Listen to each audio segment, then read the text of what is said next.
Welcome to Out of the Parks with John Marks. I'm your co-host Sam Stafford alongside, of course, John Marks. And the one, the only Maniac Malloy is back. Malloy? Going back. Caught him off guard on that one. I think we know why Schwarber didn't have a great June. He tailed off at the end of June. Because Maniac Malloy had the best June of probably anybody ever. He had a better June than Schwarber. He stole the mojo. It's unbelievable. He's like a regular on the New Heights podcast. He's best friends with Jason Kelsey. Kelsey talks about him on the New Heights podcast. I mean, Travis Kelsey was talking about me today. I heard it. I saw your I'm Instagram. basically 1 degree away from Taylor Swift. What can I say? Yeah, he's saying like, oh yeah, and you were playing Maniac Malloy in beer ball. I wish they would have dove into that just a little bit more about how it was all football players and then me, so randomly. So now that happened, you haven't heard it yet, Mark. See, I go to the beer bowl thing. Kelsey's on the stage, and I'm in the backstage area because I just weaseled my way into everywhere. And he turns, and him and Kylie Kelsey are on the stage, and he goes, "Malloy, you want to be in the beer bowl?" And I'm so ungodly hungover, and I just look up at him, and I go, "No." He's like, "Well, you don't have to be." And I said, "Well, you asked, so now I have to be in it." And he's like, "All right, you're in. Your partner's Todd Harriman's."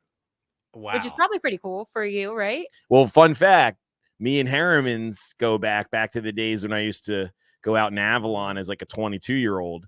He saved my life one night down the shore. His big ass was down there with Trent, Cole, Kelsey, and he was walking around with a big pizza one time. And I was stumbling around, and I was like, "Hey, Todd Harriman's, let me get a piece of that pizza." Everybody was like, seagull trying to get it. And he freaking fed it to me like a little baby bird. And I survived the night. So he saved my life. Full circle, 14 years later, you're playing with him in the beer bowl. When I first saw that video, I thought it was just they had the athletes against regular guys because Todd looks great. Totally different. Yep. Todd looks a lot. Yeah, he looks great. He didn't even look like he would have been a football player. He just looks like he's in shape. He's jacked. Yeah, he is. And I saw you with my guy Trey. They're a lot taller and a lot bigger than me. Yeah, for sure. That's for sure. Sidney Brown, though, he's a stout dude. He's only got me by a couple inches. It's amazing. He plays safety and just fucks dudes up. Yep. He's a little dude, not a huge dude. Fun fact real quick before we get into baseball, one of my first ever football assignments, I was Ravens media day. And who was their running back at the time? I forget it. McGahee? No. What year? Ray Rice? No, it was back in 2017. I forget who it was, but he was the tiniest Mark human. Ingram? Mark Ingram. No, it would have been after that. J.K. Dobbins? Maybe it was Dobbins. No, he wasn't drafted. Definitely 20. Okay, yeah. But I don't remember who it was, but it was so funny because it was my first time. I was like, I'm doing NFL media day. I'm going to look so small to these guys. And nope, I was taller than him. So fun fact. Samazon, they call you. Samazon. Terrence West. Who is it? I think it might be Terrence West because I think he was West. Possibly. And that's probably why I don't remember. Probably. But yeah. So you never know. But know. Getting back into baseball. Actually, before we do, tell them what to do, Malloy. Like and subscribe to the podcast. What are you waiting on? Okay, guys. So the Philadelphia Phillies, we have so much to get into since the last time that John and I talked a week ago. And then especially since Maniac joined us 2 weeks ago. You guys did a great job. Yeah. Thank you. And Mark made his debut. He might come in later today. But Michael Mercado, we'll get into the injuries down the road. Can't talk, but we're going to talk about last night first. So Michael Mercado came in, got his starting debut with the team and did exactly what we needed him to. 5 innings pitched, just 1 earned run, 2 hits, 2 walks, which you expect from the rookie in his debut, and then 4 strikeouts. Were you guys impressed? Yeah, he had great movement on his fastball. He's got the velocity there, but it's also got life. He's just not throwing a ball that's going straight down the center. And listen, he had really good command last night, right? So if he has one of the games where he's missing his spots, it's probably not going to look the same. But Mercado has a chance. We talked about this with Spencer Turnbull. It might have been last week or the week before. But it feels like this is now the fifth starter's job is somebody for somebody else to grab, right? Like, I think everybody kind of is like, all right, Taijuan Walker's probably not it. And now he's injured. So who's going to take this job?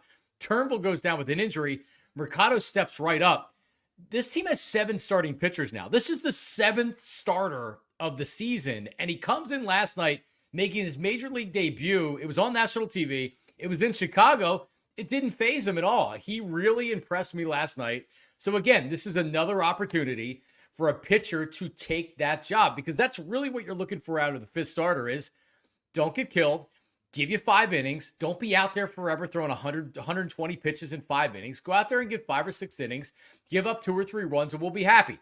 That was Mercado last night, and let the offense do the rest. Very impressed. Very impressed with Dave Dombrowski. This was an under-the-radar trade that they made with the Rays over the offseason. They converted him back to being a starting pitcher. They stretched him out. He impressed down in AAA with being a starter. So now he becomes a depth guy. You have a couple injuries. Boom, he's starting for the Phillies. Look at the depth on this team. Look at the injuries they've been able to survive and still play at an elite level this year. And Mercado's another example of that. It was a great start last night. I'm going to disagree with you in terms of depth, John, because you don't have depth when you have Taijuan Walker, who's always injured. Now he's injured again. And Spencer Turnbull, his whole career in Detroit was being injured. So he's in the same boat. Taijuan kind of has had his arm issues as well. I mean, if you're happy with this guy being the 5th starter, I feel like it comes down to this question for you. You want him to get a right-handed bat, or do we need a 5th starter to kind of shore up this, like a Michael Lorenzen, to get you through the second half? I don't know if I really trust this dude. I didn't even know who he was. You think he's going to be good? Well, I mean, if he has a bad start, and he's going Sunday night against the Braves or Sunday against the Braves, so yeah, right. There you go. If he gets shelled Sunday against the Braves, we're probably going to feel differently. But I mean, he's your 7th starter at this point, and you always have to expect that you're going to lose a starter guy to injury, right? Like, remember Bailey Falter was he was like the 6th guy. They're like, oh, but we have 6 starters. It worked the first year. It didn't work the second year. He sucked, right? So it's not a long-term option. No, at this point, you're just trying to get to the next step, right? So get to the All-Star bridge the break. gap to Andrew Painter next year, right? And if Turnbull comes back, then that's a good problem to have. If Mercado's like good but not great, you can always put him in the pen or send him back down to AAA. Maybe Turnbull does go to the bullpen, and they say, you know what, we like Mercado as a starting pitcher. I don't know, but at least you're not going to, as we've seen in previous years, bullpen games or guys that just legitimately can't pitch in the majors. Well, and he showed you last night he's got good stuff. And his other apperances, he's looked good, right? He had good, 2 other innings. He got some action. I think you both are correct in certain ways. It just depends what you categorize. Well, what do you worry about more? Well, so I was just going to say with the depth part, it is, to John's point, they have a lot of it in the fact that everybody has stepped up to the next man up mentality and they've been performing. But to your point, Pat, it's like, are they proven? Can we trust them if they have to go the long term? And it's not. They're hurt. Yeah. So it is one of those things. Sunday will be a great test. And luckily that we will have that test for Mercado, because then that's right before the trade deadline. Well, a couple weeks before. So, Dave Dombrowski has time then to get something going. So you got injuries on both sides, right? Pitching, which we knew were going to happen. Offense. Yeah, everybody. I mean, doesn't always happen. Doesn't always happen at the same time. Now you have them on both sides. My question for you, John, is right-handed bat right now, or a sure shot 5th starter that's just going to get you 5 innings, 4 2/3, Bat. Bat? I mean, I would say both. But you still have to choose one, I'm telling you. Yeah, bat. You're going bat. Bat. Yeah, for sure. Bat Bat. first.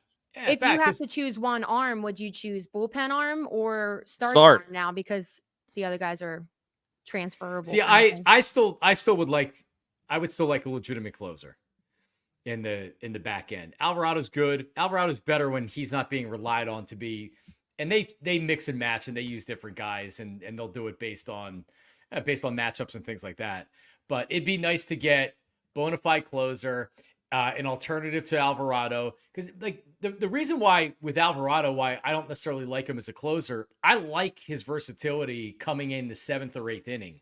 and you can use him when you have a tough lefty coming up. You don't have to save him because you know he's coming in the 9th inning.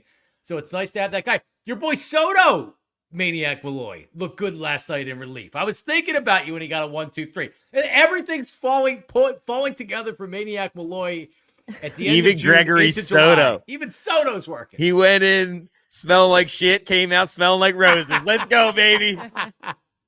But you know what? The Cubs, I can't even believe their record right now. 39-47. Weren't they supposed to be good? Yeah. They made the playoffs last year. Yeah. Wasn't Bellinger hurt for a little bit? And I think Mark, our producer, did say something about how Imanaga. I struggle with that name. He's in the Cy Young or right race. He hasn't been great. He just struggled his last lately, year. Last They two out. gave him an extra day of rest. So this is his first time with 6 days rest, right? That he's coming. Yeah, today is going to be interesting because he's going against Wheeler. Great pitching matchup. Yeah, it is a good one. But before we get to that, I do have one more question involving Spencer Turnbull. So, trying to mess me up saying Spencer Howard. I heard that, Mark. But with Mercado, so when Spencer Turnbull comes back, he's projected to be better by mid-August. Do you just throw him right into the bullpen, or is it his spot when he comes back and then Mercado goes back in the bullpen? How do you guys play that situation? It's not his spot. Mercado can take this job. Mercado can lose this job. Taijuan Walker can come in and reclaim this job. I think it's very much up in the air. And even before, we talked about this for a long time. Remember when Walker was coming back and it was like, even I said, this is his job. You got to give him first crack at this job. His salary dictates that. That's all out the window now. You think so? I think so. At this point, he won't be back till post All-Star break. It was a finger issue. I don't know if it's worse than that, but I don't think that he's handed the job when he comes back. If Mercado comes in and is consistent, not earth-shattering, not all-star level, but if he's consistent, I'm not giving Taijuan Walker the ball back. I'm not. He can go. You leave the long man in the bullpen. That's fine. I think I'm with you on that. I thought you were about to say it. He could go.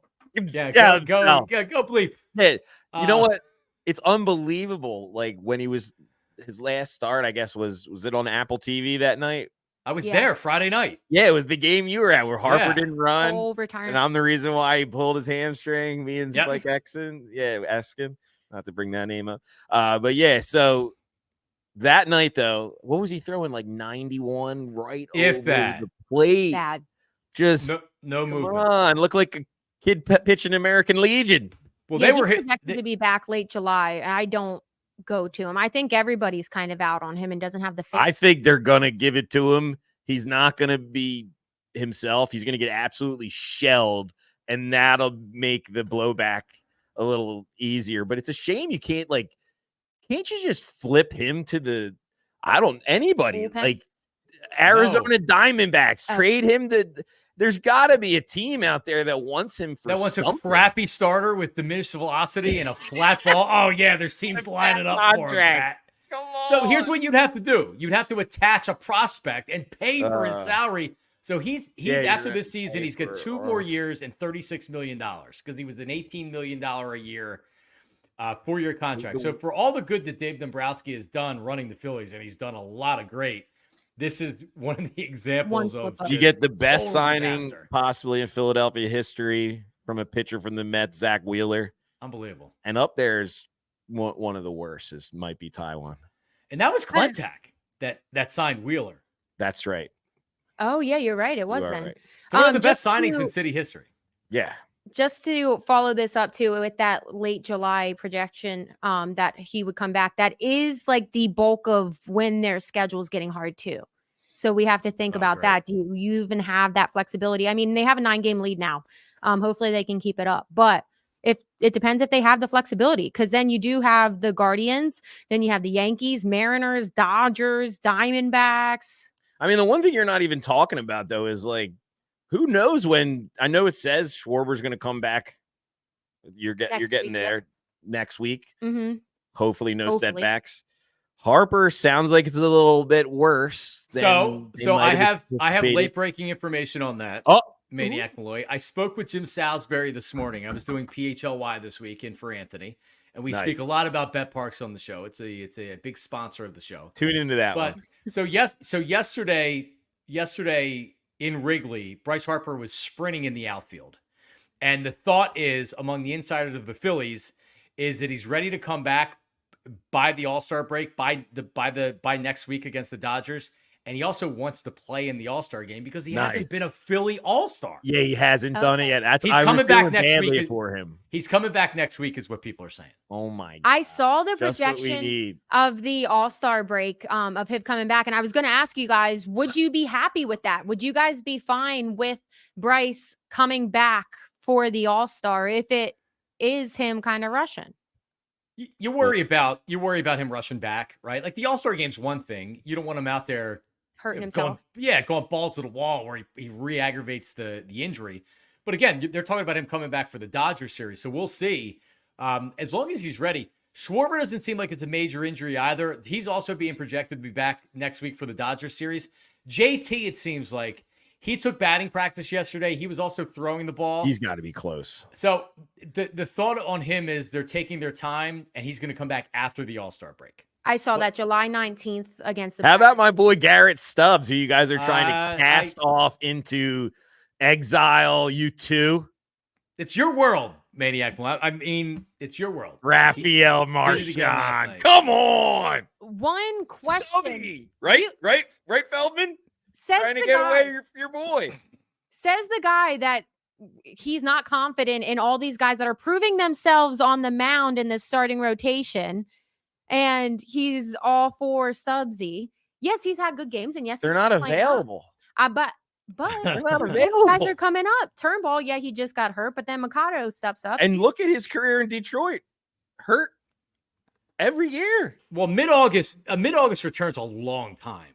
Yeah, that's 6 weeks, and that means that is that where he's ready to start taking rehab starts? Because he's not just going to be able to come back and start. And then he's going to have to go. And you wonder too, at least a couple starts. Did he get hurt because of the move to the bullpen, getting out of his routine? He was looking like the man for a while, but then that $50 million chain around the neck of Taijuan Walker just drowned him to death. That's a shitty move there. And by the way, with Stubbs, he can open his eyes now because I think he got that hit last night with his eyes closed when it went down the third baseline. So we'll see.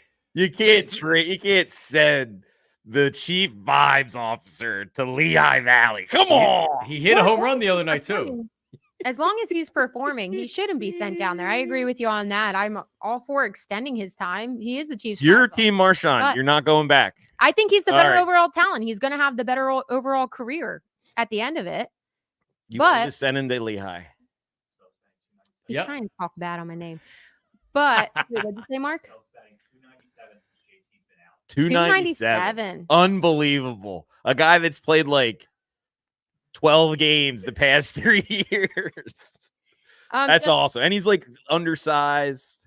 Yeah, he's our size, Pat. Yeah. I think that's why a lot of people. Team Israel up in this mother. Just. Mark's freaking out back there. He's like, yeah. But you didn't talk about Trea Turner either. You go. You're right. Holy cow.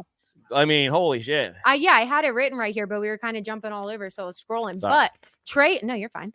Trea Turner is on a resurgence, and it's kind of something that reminds me. So you remember the first year with Nick Castellanos, everybody lost their mind because he did not live up to it. And then last year, his second year, we saw him kind of gain his footing. And obviously, Trea kind of had a hindrance with that injury a little earlier, but it's his second season here. And when he's been on the field, he's looked absolutely fantastic. 3 for 5 last night, 2 home runs. What do you guys think about Trea? Is he back to being one of the top players, top shortstops in MLB? I'll go. This is Trea Turner time. He has to put this team on his back right now. Has to. This is why you're paying the guy. It's almost expected. You need to do this right now because your 2 other superstars are down. 3 other superstars are down. Next man up mentality. You got to do your thing. So good for him. I will be pissed off though if this is the only 2 home runs he hits the rest of July. Sorry, he's got to put the team on his back and keep doing this, and that's He's locked in. He's locked in. Man, he is. I mean, forget it, even beyond the home runs, he has been on top of everything. You can see it. You saw it last year in the second half of the season, where the first half he's up there swimming in his own head, right? Like he's guessing what's coming to him. Man, he is up there. His approach at the plate, his confidence. He smoked the ball out of the park last night. It was on Waveland Avenue. Yeah. So no, but Pat, I mean, you're absolutely right. He missed significant time, and guys stepped up, and Mundo Sosa stepped up in his place. But Schwarber, Harper, Bohm, these guys stepped up and helped carry the offense. They need Trea Turner more than they needed those guys then, because there's only Trea Turner. You're missing Schwarber, you're missing Harper, you're missing JT. They were okay when Trea exited the lineup because Sosa stepped up. Trea's got to play his best baseball right now, as far as at least for the rest of the regular season. And so far, so good. You know, it's so important to get to this All-Star break, and we'll talk about the series coming up against the Braves, but to get these wins against Chicago, against an inferior team, you can't have the Braves 3 or 4 games back by the All-Star break, because then you have the Dodgers coming into town, and I believe they play the Phillies very well here in Philly. So it's so important to get these wins. So like now we're just trying to piece this together to get these other guys back. And Trea Turner's helped them, especially this week. Yeah, to that point on Trea, I think that we are finally seeing him, because it doesn't look like he has that mentality, like, I have to step up. You know, that's probably on his mind, but I think he just looks calm, cool, and collected. And I think he's finally just doesn't have that pressure. And for whatever reason, mentally is just calm. He's settled in. And I'm hoping that we see one of the best players in baseball resurge to what he was. It could be a good little perfect storm too.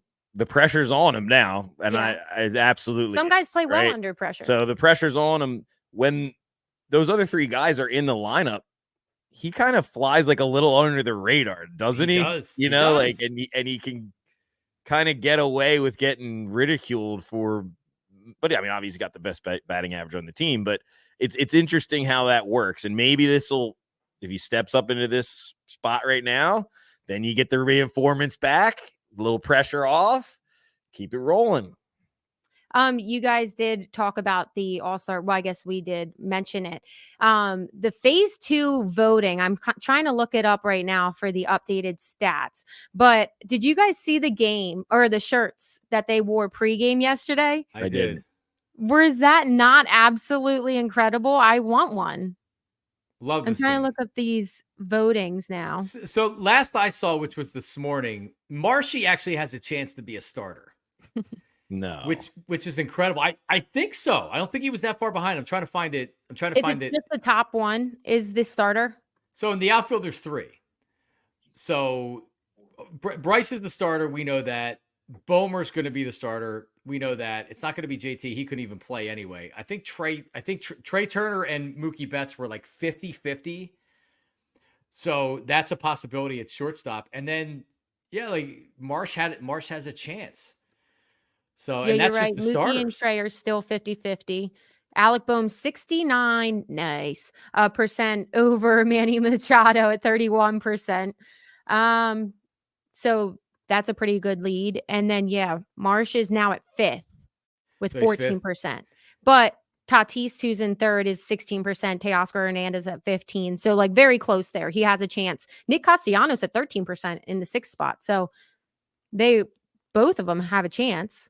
Yeah, so so the top 3 start obviously in the outfield. So if he's only 2 percentage points behind, and so I'm looking at another updated one right here. Brandon Marsh has 15%, and Tatis has 16%. Yep. Okay, so Johan Rojas is in there at 7th. It's unbelievable. Come on. That was, in phase 1, he was right there on the border. How does this work, though? So with JT, obviously, he's probably not going to win. He's only got 37% of the vote, and he wouldn't be able to play anyway. But does that go as an all-star nod for the season? Like, does he still, even if he's not a starter? No, he would have to be named a reserve, which probably won't happen because he's injured. Yeah. But they could name him and then just say he's injured and he's not playing. But noon, actually, so it's over. It was noon on Wednesday is what I'm seeing. The phase 2 of voting's open now until noon on Wednesday, which already happened. Rojas. Yeah, you're right. So I guess those were the finals. Well, so then if we look at this with the finals, we got Bryce, Well, so they haven't announced it yet. So maybe like now they tabulated and they put it out there at some point. Yeah, and Today they would or have to do tomorrow a or whatever. tiebreaker for Trey and Mookie because they're 50-50. Yeah, exactly.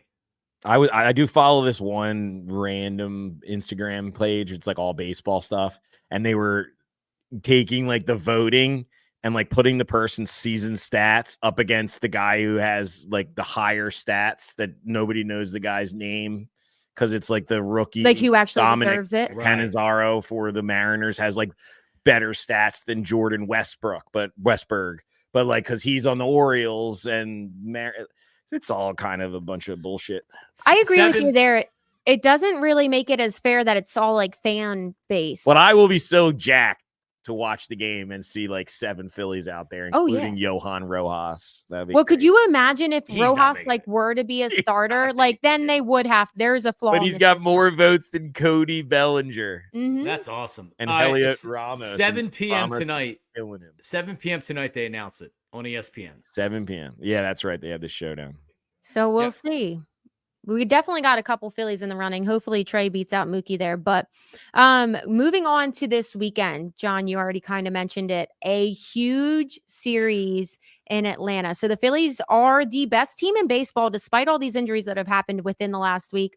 56-19. They're 9 games up in the division. But they can take a big hit if they slack off in this series this weekend against Atlanta. And then you also mentioned Dodgers next week. Dodgers loom. Luckily, we got Yep. the Oakland A's to close out the first half. But yeah, you're right, Sam. Zach What? Wheeler tonight, so you feel good about that. Chris Sanchez pitches tomorrow. By the way, the pitcher of the month, Chris Sanchez. You're right. the I month forgot of to June. mention that. So then it sets up for Nola, Ranger, Mercado. And listen, I've been accused of being negative on Nola. I'm extremely concerned about Nola's start on Friday. All right, maybe not concerned, but it's like, all right, Negative Nola, on this is Nola. one of these games where we need good Aaron Nola and not serving up home runs Aaron Nola. So we'll see. That's the Friday night game. And then Ranger Suarez. Ranger's giving it up a little bit here in his last couple He starts. needs So, the All-Star break bad. yeah, if he wants to be an all-star, he needs is he an all-star anyway? No, he needs the break. I'm saying he like looks like he's leaking a little bit of oil for some reason. Well, his last start, he was missing his spots, and he doesn't have the velocity or the stuff Just to be didn't able have to a miss quality spots. And he didn't have his outing. command. So yeah, I mean, honestly, I think you're exactly right that to expect Ranger Suarez to pitch like this for 32 starts over a season, you just hope that he's not gassed, and now the second half of the season is like not very good. Right. So we'll see. He's been great, obviously, the first half. Well, and I will say this is kind of when you expect that little dip too that we've been talking about all year that we've been anticipating. So to Pat's point, hopefully getting like a week off or so will give him a little resurgence there as well. But to your point, so Sanchez was pitcher of the month. Bryce Harper was also player of the month for the NL. And so this was the first time that both awards have gone to a Philly since May 1980. And who were the other two? Do you know? Schmidt and Carlton, yeah. Wow. So that's a good stat. Well, that gave me a little chill, actually. Yeah. Yeah, I'm And nerdy. did they win the Cy Young and the MVP that year? 1980, I believe. Mark. So I mean, they won I almost said Super Bowl, World Series. I don't know if I don't know if Lefty. I mean, they both played. I mean, Carlton won the Cy Young. I don't know how many, 3 times. at Schmidt least? won MVP. Okay. And Carlton Wow, won you're Cy right, Young. Marks. Yep. You're the It's pretty man, good, Marks. man. It's pretty You're good the to man. have the Cy Young and the MVP, and you win the World Series. Not bad. That's Wow. a pretty good year.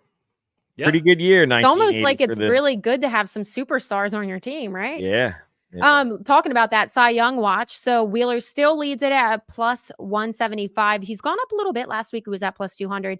Chris Sale just skyrocketed. He's in that sailing on in there. I don't even know what his prior odds were before because we never saw him that high on the list, but he's at plus He's been 350 around right now. but not this high. Not this 2. high. He hasn't been 2. No, and then Rangers in number 3 was at plus 450, but that last start kind of knocked him down at plus 600. So then you got Glass now right behind him, and all the way down to 8th is our guy Imanaga. Nice. You Yeah, killed 2 me. not so great starts. Real quick You know- fun fact. Yeah. So I I'm an avid baseball card collector. I've been buying up. Now they just released the 2024 Series 2 cards. So, of course, I got $293 worth of those. And one of the cards we opened up, and Finn was going nuts. Shota Imanaga. Orange refractor foil, number 20 out of 299. And then, of course, right after that is Cy Young odds dip down, big law. So, we're going to hold that one. It's a rookie. You never know. Wow. There you go. That's all I got. Free baseball cards, people out there. Really, no, it's a business. It I is. know you love baseball cards. Well, how about this? To make some, if you want to make real money, all right, look at Chris Sanchez. You know what Chris Sanchez's odds on the Parx app are? We got to get his card. Because I was looking at it this morning. His Cy Young odds, I believe, are plus 10,000. Let's go. So, I mean, listen, you throw $5 on it. So I was going to say, now's the time to buy in on Ranger, right? But also, there's a reason why Wheeler is just constantly there. Not great odds. He's just going to power his way through the second half. And barring an injury, he's going to walk to the Cy Young. Well, you're right. That's the only thing that stops him is, because it's ineffectiveness or injury, right? And I don't think anybody believes Zach Wheeler is going to be ineffective enough to where he's going to really hurt his bottom line. He's one of the best, if not the best, starting pitchers in baseball, right? At least certainly in the National League. So, yeah. And he's the guy that kind of gets momentum going and, and he rolls for 5-6 starts in a row. And it feels like that because he hasn't been great the last couple times out, if I remember his game log. He hasn't been great. It hasn't been terrible. But yeah, when he goes in one of those roles, now the ERA is down to 2.1 and he has more wins. And then he's minus 200 to win. So maybe it is good value right now. When are you ever going to have this chance, though? You could take a plus 10,000 long shot on Christopher Sanchez. You got the third best option at plus 600, 6-1 odds with Ranger and Zach. Well, I think the Zach obvious. Zach. Yeah. So as a fan, you can't go wrong because you have all these guys. You got all three. three. Potential. But as a sports bettor, you got to kind of play that game where you look at it. And if you want, throw a little money on everything. A little bit on each. Yeah. So then you're happy either way because it's plus money either way. Yeah. It's a good place to be. Yeah. Optimistic. You got to be optimistic. But Maniac, tell them what to do. Like and subscribe. Just checking my phone. I was trying to see if any breaking news was happening. Like and subscribe. Parx YouTube channel. We're gonna and subscribe. John Mark's YouTube channel. And follow us on Instagram. God damn it. Instagram.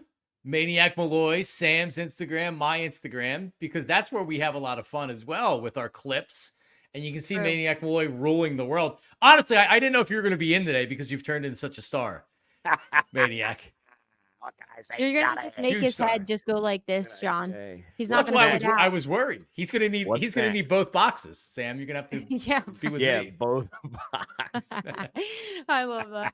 But we are gonna take a little cleanse of baseball right now. So of course we have to talk about it. The Sixers free agency, NBA free agency. Can't wait to hear what John has to say of this. I'm dying. Started this week, and right away I woke up to a Monday morning like most people. Paul George is a Philadelphia 76ers. And not just that, they also extend young star Tyrese Maxey. I believe it was $203 million over 5 years extension. And then just to top it off, Tobias Harris leaves. So as if it couldn't get any better. So all those three moves at the very beginning of NBA free agency. John, what was your reaction? Yeah, Sunday night when I was going to bed, I'm like, I'm going to wake up at some point during the middle of the night, and he's going to be a 76er. And the 4:00 a.m. bathroom break, sure as bleep, Woj at 3:41 wrote the article, Paul George is a 76er. It's a home run for the Sixers just because of this. The alternative was what? Klay Thompson? Some other move? I don't know. I don't necessarily agree with the strategy. This is what Daryl Morey wanted. Daryl Morey put everything together. The moves that he made was to go out and to get a third star, right? Like that's what he wanted to do. So he accomplished his goal. Took a little bit of luck along the way to get him because there really wasn't a big market for Paul George, which was relatively surprising. But they got him. He's old. I just disagree with the strategy of having to go out and get your 3 stars and then trying to fill in the roster. But that's like a Miami Heat 2010, 2015 mentality where that's what teams were doing because it worked with Miami, it worked with Boston. So let's go out and let's just try to get stars and we fill in the rest of the roster. I look at the Knicks and Boston's almost a little bit different because they have a big 3, but it's not because they were trying to have a big 3. They just ended up drafting 2 great players and they added Drew Holiday. But when you look at the Nuggets, you look at the Celtics, you even look at the Knicks, they're deep teams. The Sixers aren't a deep team. Yeah, and they're young and they play like we talked about this when it happened. My biggest takeaway from the Knicks and the 76ers series was the Knicks wanted it more. The Knicks got to every loose ball and offensive rebound. And the 76ers were just kind of like, they were competitive, but they were just kind of there. The Knicks had an intangible that the Sixers didn't have. And I'm not sure that Paul George brings that to this team. They're better with Paul George, certainly. He's still what you got player. Now? You got a bunch of guys out there making a couple $100 million now running around versus the guys that wanted it more. So, yep. And the Knicks got better too with Bridges, right? Yeah. So that's a nice move. I looked at the BetParx app, and like the Sixers are for the most part. Boston is the favorite to win everything: the Atlantic, the East, the NBA title, and then the Sixers are second with the Knicks. They're the co-favorites. So, and I think that's fair because the Knicks have added, but the 76ers have added as well. But I'm not saying that I don't think the Sixers are winning an NBA title this year. I don't think they have enough on their team. This you think if they had Paul George on this team versus the Knicks in that series, they would have won? No, I don't. I don't think so. Here's my take on it. Paul George is either going to be the greatest signing in 76ers history and get us somehow over the mountaintop. Maybe the Celtics, they have that pressure on them to repeat. They fall apart, right? And that's really, really hard to do. That's dynasty level stuff. They've taken him a long time to get over the mountaintop, right? So he's either going to be the greatest or another guy in a long line of just disappointing, failure, bad relationships. Chris Webber, James Harden. See, I think there's middle ground with that because I don't think Paul George is going to come in and be Chris Webber. A pain in the ass. But I think Paul George can come in and be Paul George and it not be enough because that's what I think he's going to be. I think Paul George is going to be good. He's a good player. Ultimately, is he? But see, here's the question: is he the missing ingredient to a championship team? I don't believe he is. He's a missing ingredient on this team to be a championship team. So what else do they need to add for you guys? A winner. A winner. Another big piece? Or win, not a star, a winner. A guy that knows how to win. Who on this team knows how to win? Does Joel Embiid know how to win? Does Tyrese Maxey know how to win? Does Paul George know how to win? Who on this team is I will say you guys are making me nervous because you're right. Paul George is older.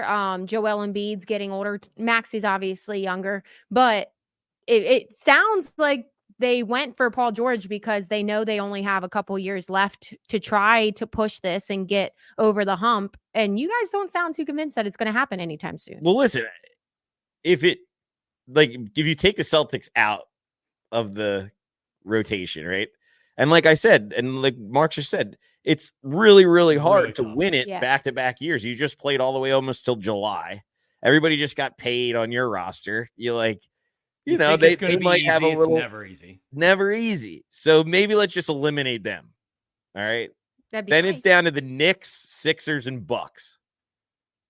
Can the team with Paul George added to it come out of there? Sixers are right there. They're right there. They're right there. But you're right. Like you need to add a couple. I like Eric Gordon as an addition. Like old man Rivers, but like can shoot it a little bit better. Probably like a better player, I think, than Buddy Hield.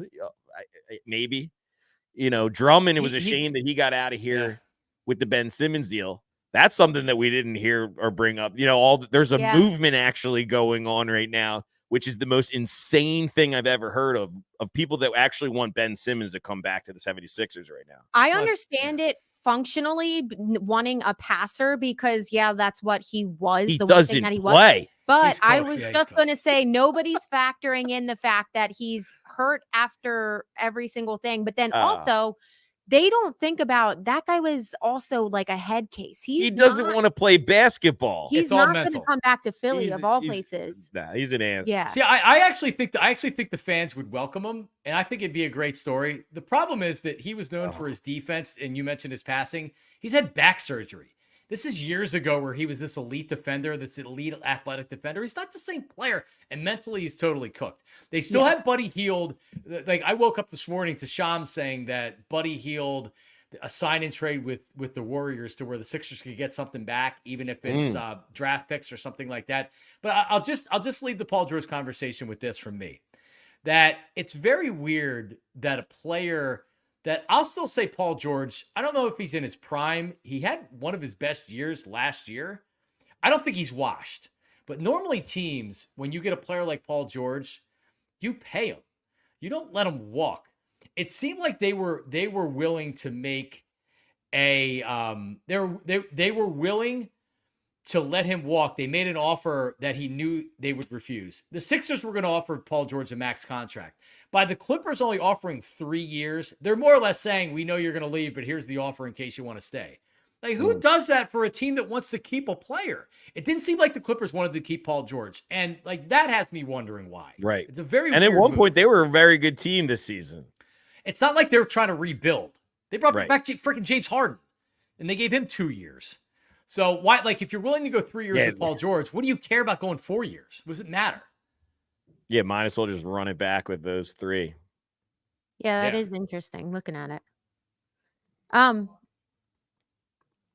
boy. Mark is mummering over here. Mark's mumbling over there. I got to get him a microphone. I know. He probably had a good point over there. But moving on, another thing that happened with the NBA draft, Bronny was 54th overall, and it's kind of riled a lot of people up, including our producer. I'm not riled up at all. Including our producer, Mark, and understandably so, because he's not a talent to be taken 54th overall. But he's the son of one of the greatest basketball players that ever lived.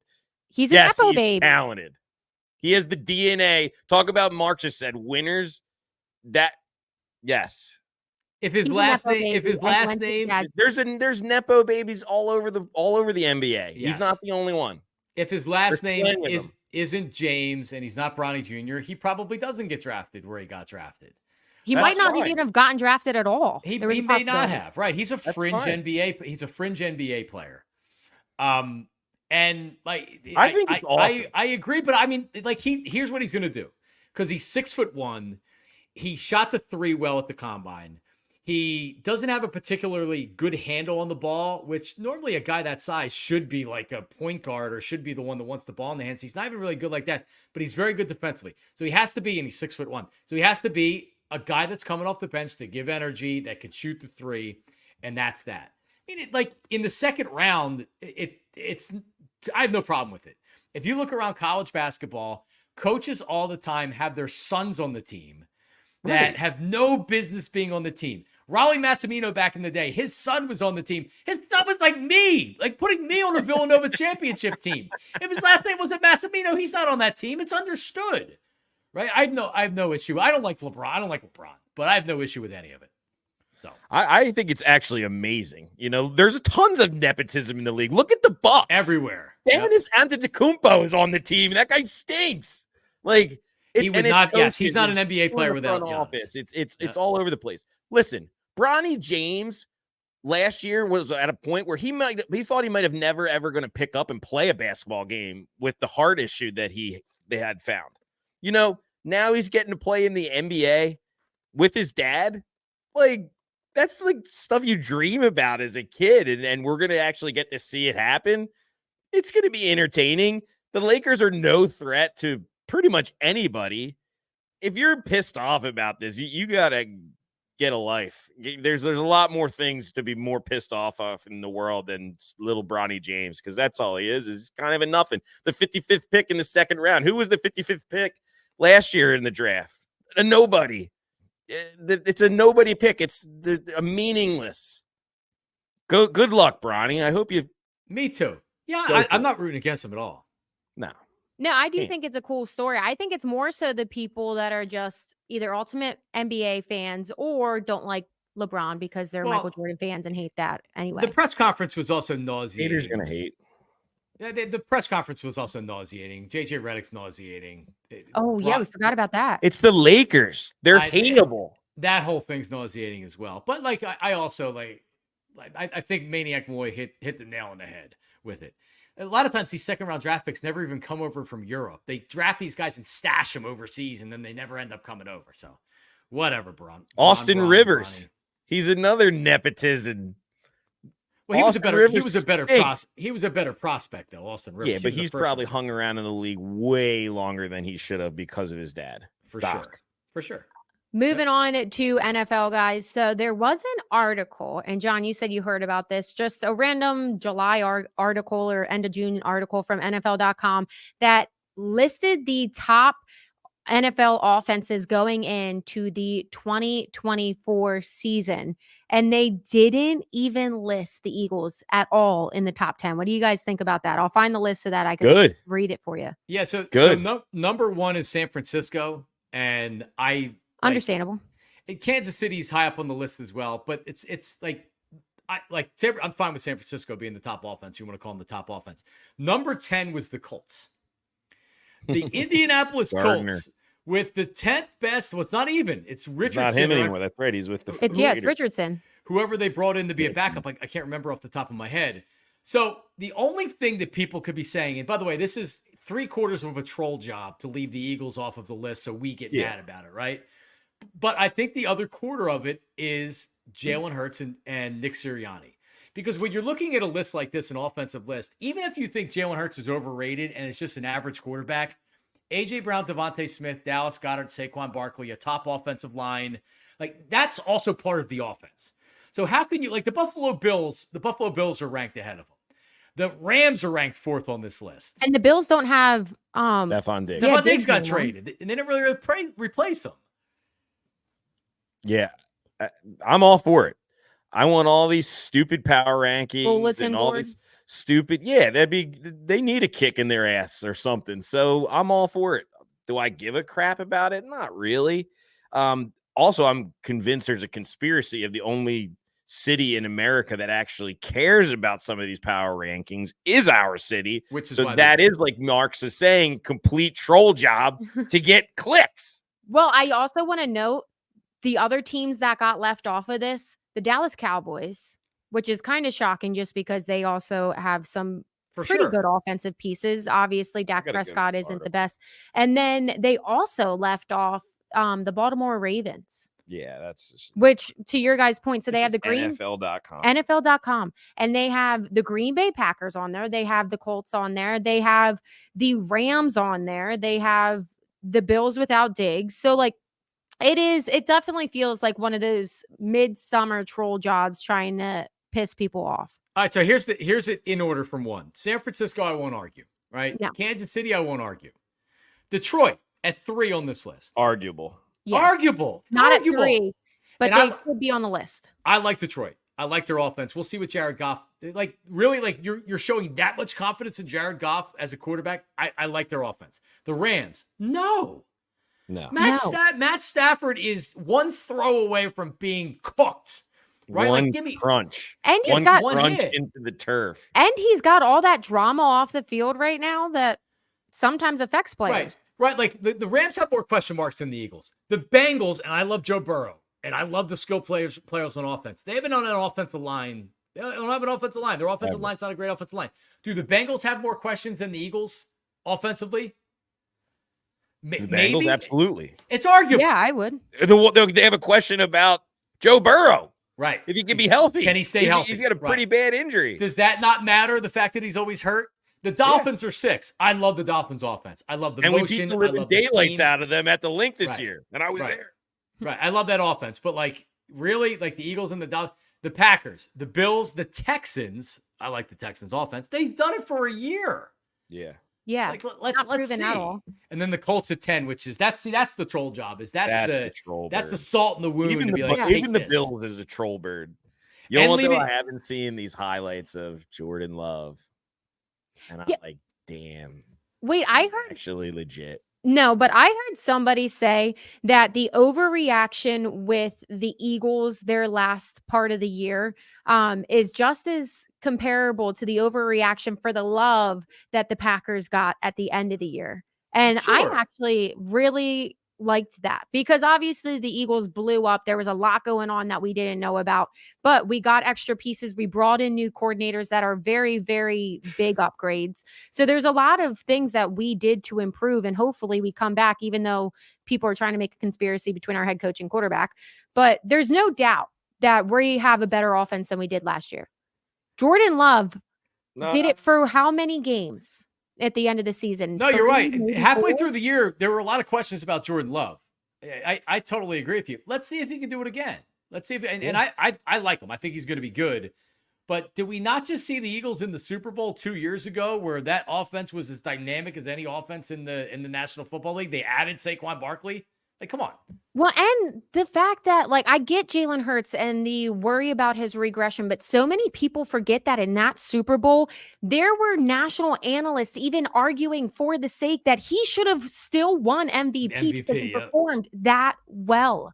So for people that are just down and out on him over one season, that he wasn't the best, but he wasn't the worst. Thing is, though, you've seen this movie before with Carson Wentz. But that's not fair to Jalen. It's not fair to him, but doesn't matter. People aren't fair. That's kind of just the way it is. Well, it's dumb. Man, Anthony Richardson, he got hurt every game he was in. He played like 5 games. He's one of those people, and I feel like this list, there's a lot of like names you see and you're like, they could, like, you know what I mean? It's more of like, none of it's proven. It's all like the tangibles or stuff. Because Anthony Richardson on paper, like that guy has stuff that he could be fantastic, but he's never gotten a chance to prove it. To your point, Pat. Yeah, I want to say Mark was saying it actually last week. I watched it, like, you know, all the noise about Harper and then not running, and then like he always answers the call. Like he comes back and hits 440 mammoth foot shot. Like, and that's Jalen.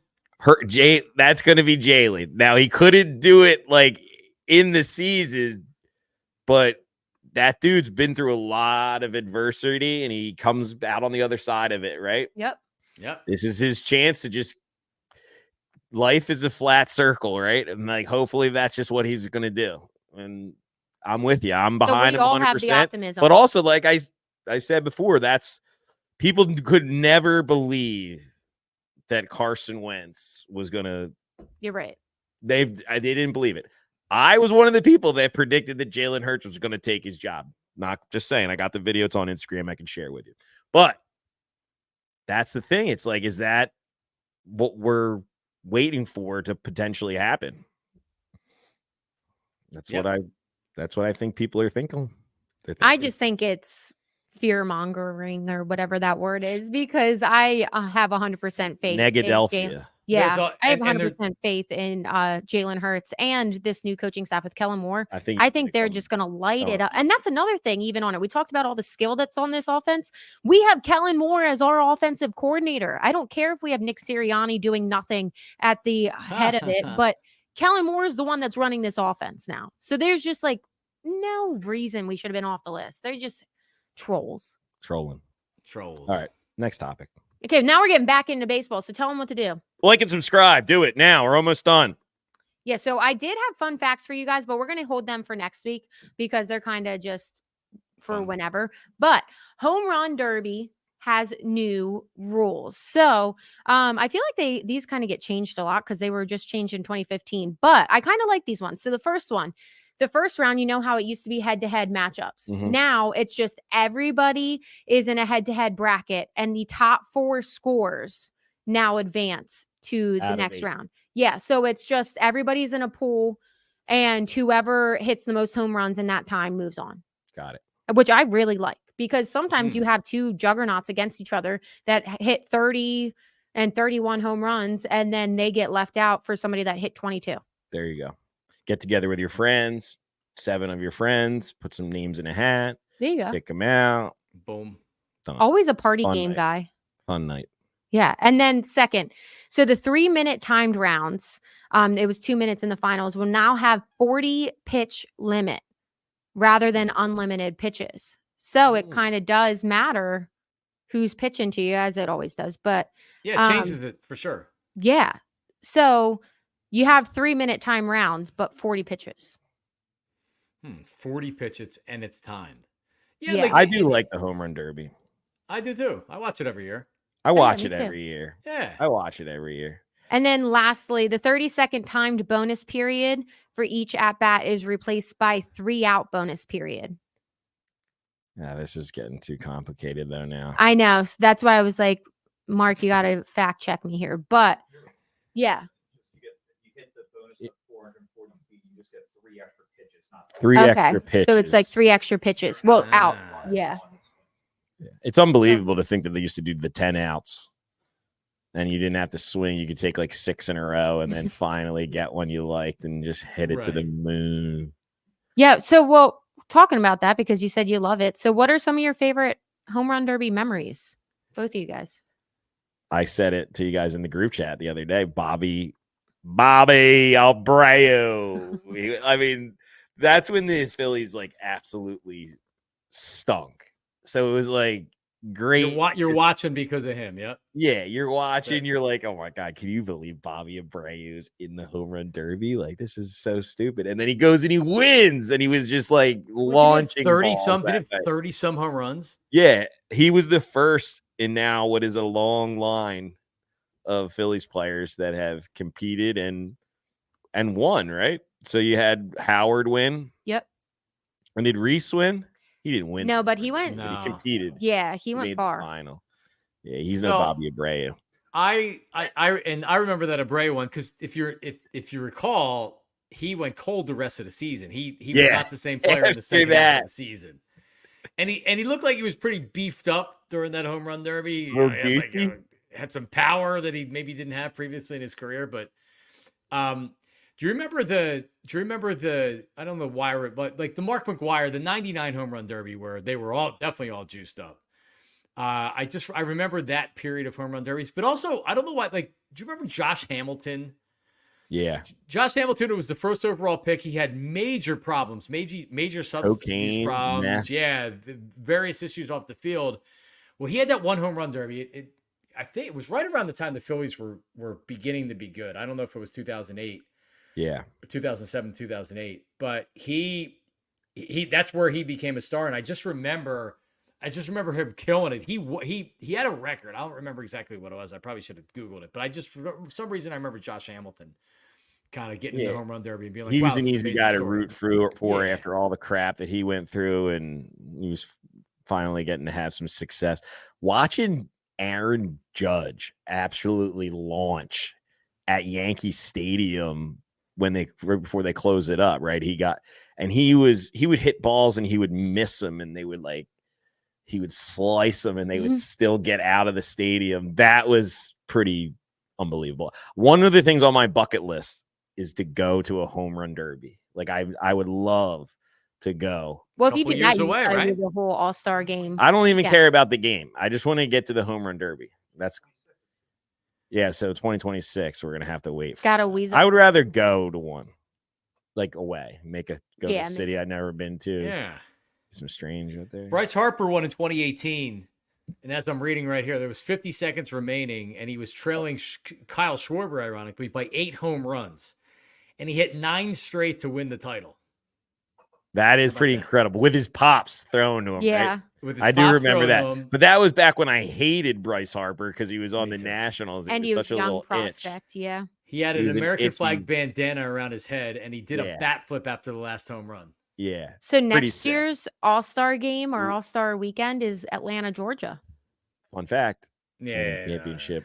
No chance of going there. Oh, the other. As of now, chill out.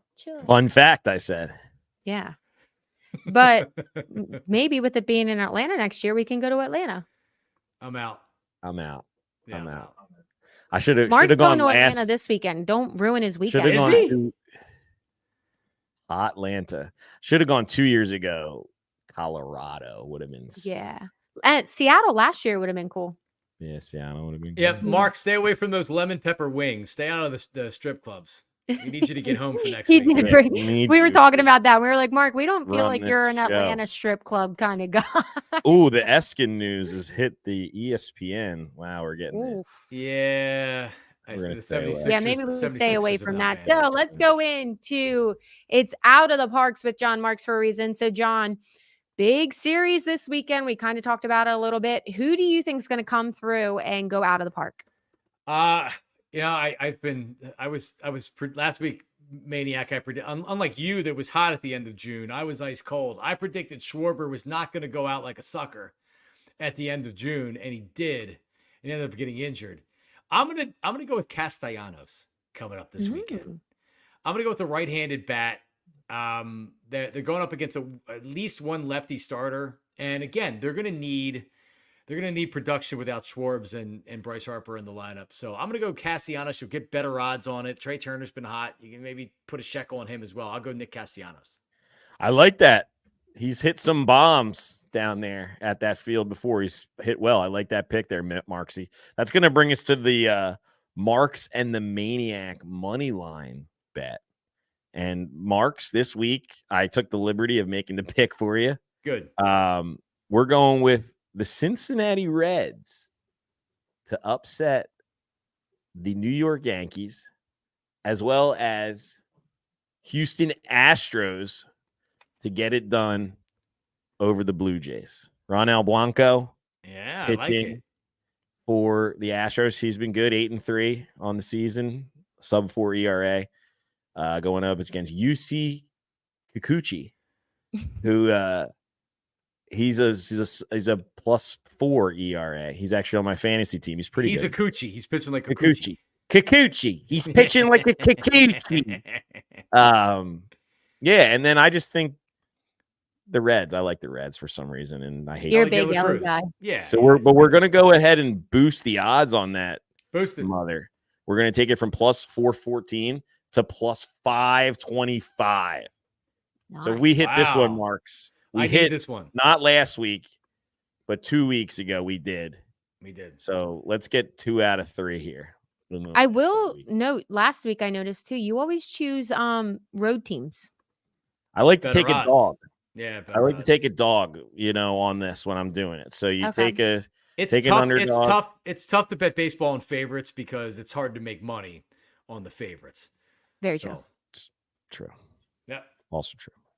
Well, the Yeah. Reds, I like that pick because it's a nice pitching matchup. I just looked it up. Andrew Abbott, who's good, he's young, and against Carlos Rodon. And Rodon is kind of shaky, baby. Yeah. I think it's a And I good like pitching Abbott. matchup. I like Abbott. Huh? Reds won last. Reds Yeah. won last night. They're hot. Let's go There we Reds. go. Let's go Astros, which I hate that team. Okay, before we wrap it up, guys, July 4th, what's your plans? Long weekend. After the month of June that I had, I'm going to be just doing a little bit of rest or recuperation. Probably Detox. do a little drinking. Probably a little day drinking. Maybe it'll turn into some night drinking. You never know. But yeah, we're just going to take it easy and do some hitting with Finn on Friday, Saturday, and Sunday. We got to get him ramped up for the end of the season here, the tournament season. And I'm also helping out with the Shalbrit Legion team. Yeah. So I was doing the book last night. What's Doubleheader. Chalfont and New Britain. okay. Very near and dear to my heart. Team stinks. They were 0-10. I went to the game Monday night.